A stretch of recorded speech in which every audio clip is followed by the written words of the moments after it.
Hello guys, selamat datang di channel Elvan Almaira. Kita akan unboxing Samsung A8 Plus. Dan teman-teman boleh lihat ini Samsung original,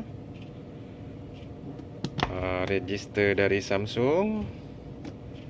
Lepas tu kita boleh lihat di kotaknya dia ada tulis Samsung Galaxy A8 Plus 64GB,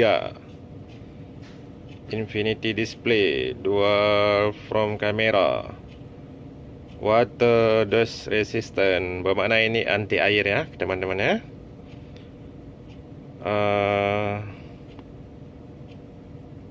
4G LTE 64 bit, octa-core processor 15.36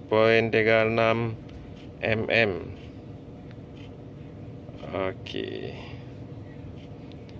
Okey, sekarang kamera 16 megapiksel tambah 8 megapiksel, front kamera 64 GB memori dan 6 GB RAM. Okey, sekarang kita buka kotak.